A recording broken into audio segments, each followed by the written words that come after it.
నేను wellness centre nodal ఆఫీసర్గా ఈ మధ్యలోనే నియమించినారు నన్ను. మరి అంతకుముందు వెల్నెస్ సెంటర్ అనేది రాజు ఆరోగ్యశ్రీ హెల్త్ కేర్ ట్రస్ట్ కింద ఉండింది. దానికి మరి సిఇఓ గారు చూసుకుంటా ఉన్నారు.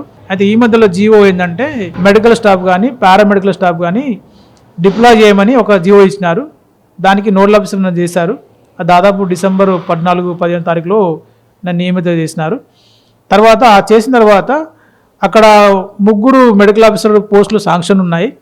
అయితే ఆ 3 మెడికల్ ఆఫీసర్ పోస్టులకి ఒక మెడికల్ ఆఫీసరే వర్క్ చేస్తూ ఉండింది. తను కూడా తనకున్న హెల్త్ ఇష్యూస్ కానీ ఫ్యామిలీ ప్రాబ్లమ్స్ కానీ వల్ల కానీ ఆమె రెసిడెన్స్ వెళ్ళిపోయింది. ఇప్పుడు అక్కడ మెడికల్ ఆఫీసర్స్ ఎవరు లేరు. కానీ మేము ప్రతిరోజు ఒక స్పెషల్ పోస్టులని మేము ఇస్తూ ఉన్నాం. మండే రోజు మరి ఫిజిషియన్ కానీ, తర్వాత ట్యూస్డే సర్జన్ను, గైనకాలజిస్ట్ను, డెర్మటాలజిస్ట్ను, తర్వాత ఆప్థాల్మాలజిస్ట్ను, ఇలా డైలీ ఒక స్పెషల్ పంపించి వాళ్ళకి ఓపీ సేవలు అందుబాటు చేస్తాము. కానీ అక్కడ మెడికల్ ఆఫీసర్ చాలా ముఖ్యంగా అవసరం ఉంది.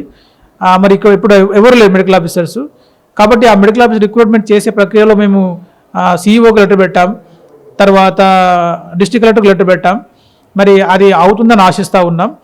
ఇది మ్యాన్ పవర్ అంటే మెడికల్ పరంగా వచ్చే ప్రాబ్లమ్స్ అంటే మెడికల్ ఆఫీసర్గా కావాలని ఉద్దేశంతో మేము ఆ లెటర్ పెడతా ఉన్నాం. మరి అది కలెక్టర్ దృష్టి తీసుకెళ్ళాం, సిఇఓ దృష్టి తీసుకెళ్ళాం. అది మరి త్వరలో ప్రాబ్లం సాల్వ్ అవుతుంది అనుకుంటున్నాం. రెండవది మెడికల్ మరి డ్రగ్స్ లేవని నా దృష్టికి వచ్చింది. డ్రగ్స్ లేని మాట కొంత వాస్తవమే. ఎందుకంటే దానికి 2 కారణాలు. ఒకటి ఏంటంటే ఈ ఓపీ చాలా పెరిగిపోయింది. సడన్గా ఓపీ చాలా, ఎందుకంటే ఈ స్పెషలిస్ట్ వస్తానని చెప్పేసి కొంత మరి వాళ్ళకి మరి అవేర్నెస్ వచ్చిందా మరి తెలీదు. ఓపీ బాగా పెరిగిపోయింది, దానివల్ల ఉండొచ్చు. రెండవ కారణం ఏంటంటే ఇది రేట్ ఆఫ్ కాంట్రాక్ట్ ఉంటుంది. ఆ రేట్ ఆఫ్ కాంట్రాక్ట్ మారింది.